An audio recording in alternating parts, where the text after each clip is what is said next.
So hello everyone, welcome my first video. So in this video I'm going to tell you how you can run your Java code in your Android mobile. So let's start.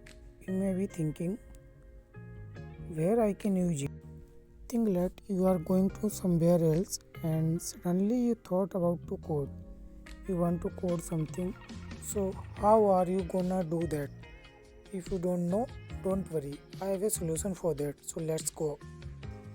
So now you can open in Google or browser and then search for the Termux APK. Download. After searching that, you will get a GitHub link. Click on the GitHub link and then go to the scroll down and find the releases. After getting the release, click on that, then download the first APK file. You can select a specific architecture APK file for your Android system. If your system is a 64 architecture, then download for 64. If you don't know about your architecture, just download the universal APK that will work on every device, so don't worry. Once the APK file is downloaded completely, just click on it and install it. Just wait for a second. After installing the file, just open it and the new terminal will be open for you and allow it. Now it is installing some bootstrap packages. Let it be. And now it's done. Now type a command package update and package upgrade. This command will fetch the all newly updated package from the server and it will update your system. So let it be done.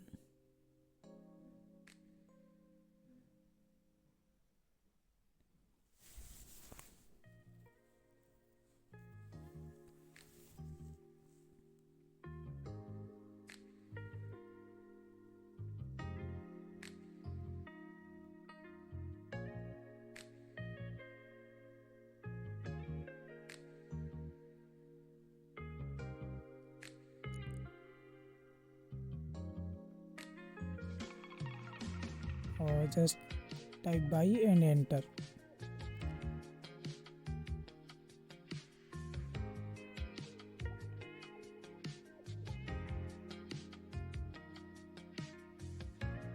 Now it's downloaded successfully and updating the packages. So let it be done first.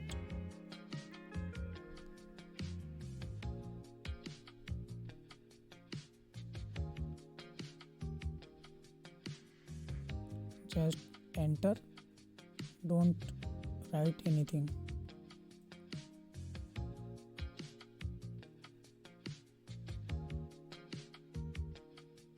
Yeah, now it's successfully upgraded. So now we need to set up our storage access for this terminal. So type termux setup hyphen storage and enter. Now it will allow to access your storage, so please grant the permission, allow. Then you can see that your storage is accessible from the terminal. Now we are going to search the OpenJDK package for this terminal or Termux. So let's search it. Which package is available for the Termux?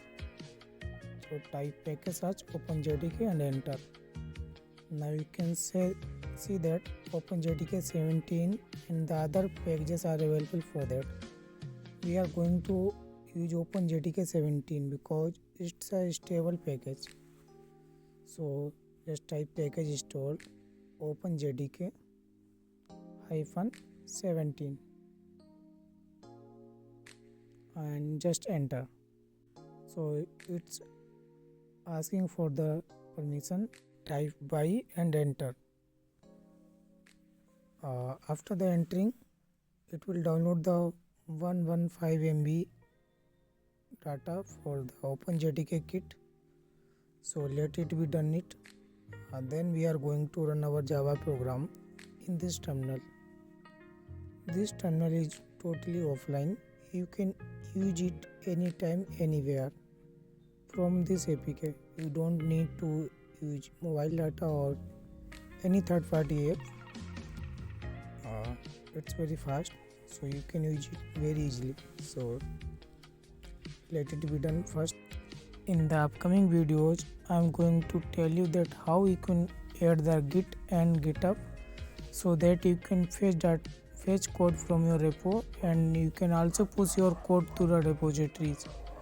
It's gonna help you to make sure your code is safe and can be accessible from anywhere. It will work like a IDE terminal as you work in the VS Code, where you can run the commands related to the Java and the Git. So it will work like same. So let it be complete first, then we will do other process.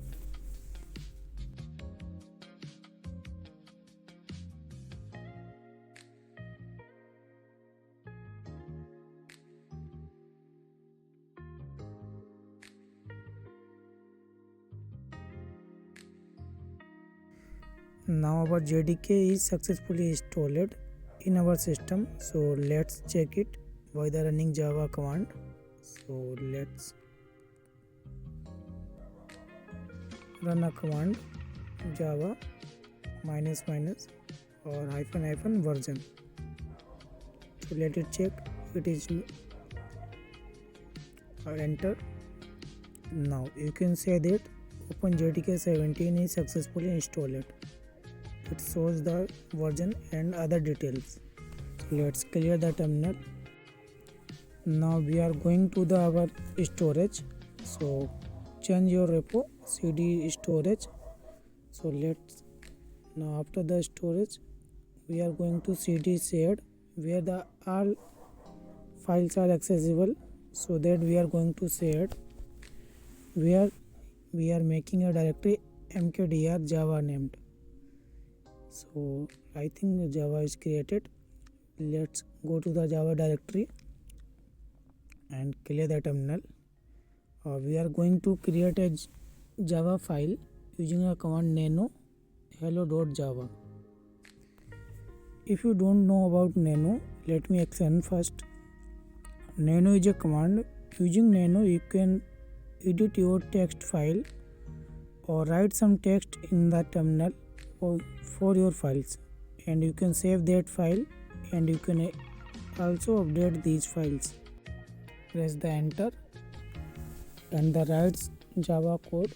I am writing the hello world code for Java class hello curly braces.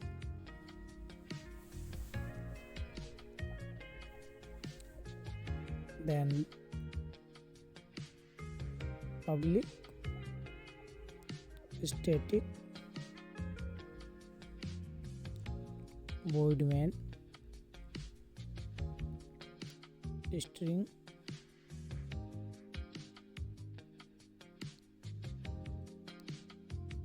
and brackets.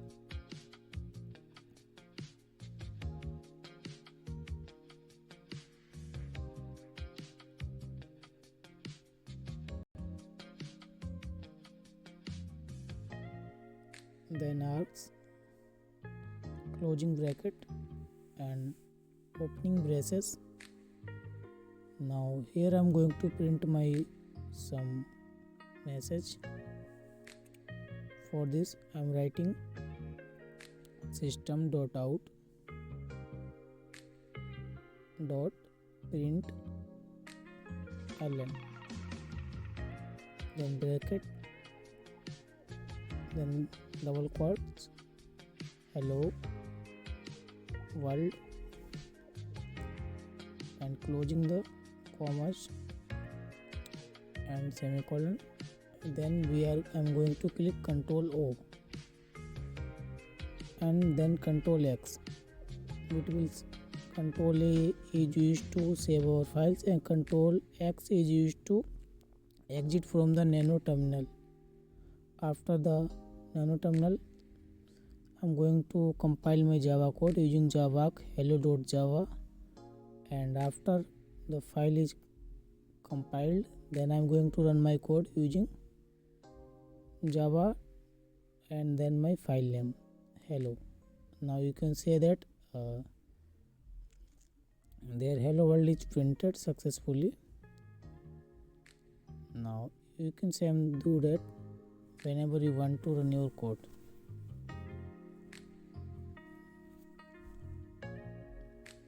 Now let us do that. I'm compiling again Java.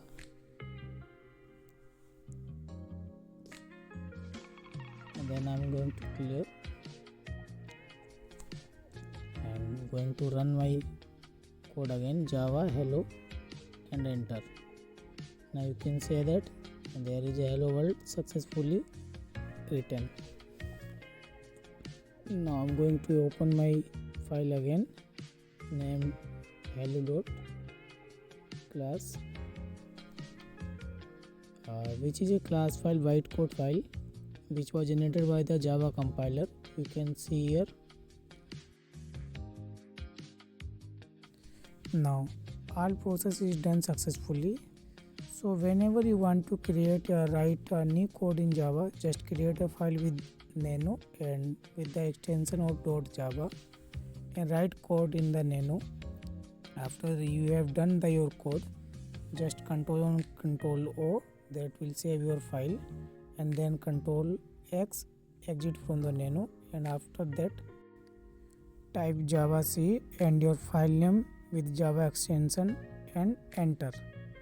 When the successfully command is done, then after write Java, then your file name, like you created a new file 8 subject, and then enter. Your code will successfully run.